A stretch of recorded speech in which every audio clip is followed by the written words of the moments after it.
Ang liwanag ni Alitaptap. Sa gitna ng isang luntiang kagubatan, naninirahan ang 5 magkakaibigan. Si Alitaptap, si Langgam, si Palaka, si Paru-Paro, si Kabayo at si Oso. Magkakaiba man sila na laki at anyo, madalas pa rin sila nagsasama-sama tuwing dapit hapon upang maglaro at magkwentuhan. Isang gabi, habang masayang naglalaro ang magkakaibigan, biglang dumilim ng todo ang langit, nawala ng buwan at bituin at halos walang makita. Wala na tayong ilaw. Paano tayo makakauwi? Reklamo ni Paru-Paro. Ang dilim, natatakot ako. Sigaw ni Palaka habang kumakapit sa isang bato. Dahil dito, nagpasya si Alitaptap na gamitin ang kanya liwanag. Huwag kayong mag-alala. Iilawan ko ang daan para makauwi tayo ng ligtas. Sabi niya. Isa-isa silang sinundan si Alitaptap habang kumikislap ang liwanag nito sa madilim na kagubatan. Pagdating nila sa kanilang mga tahanan, masayang nagpasalamat sina Langgam, Paru-Paro at Palaka. Salamat, Alitaptap. Kung wala ka, baka nagtagal pa kami sa dilim. Sabi ni Langgam.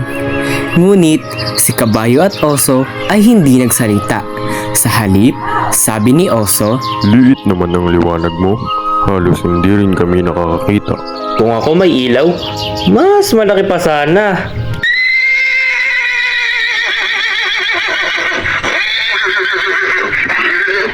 Dugtong ni Kabayo sabay tawa.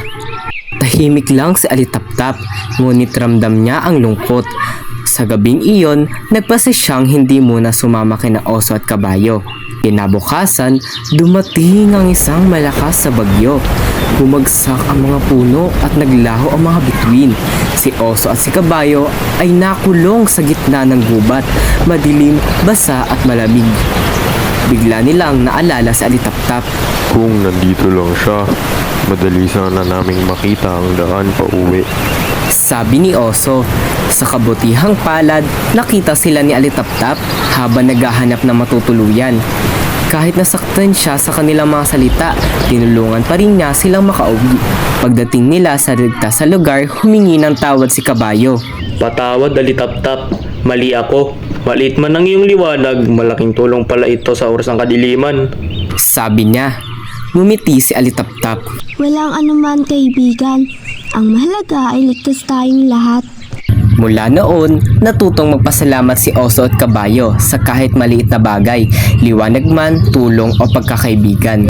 Ang aral sa kwento ay matutong magpasalamat sa maliit man o malaking biyaya. Ang pusong marunong magpasalamat ay laging masaya at kontento.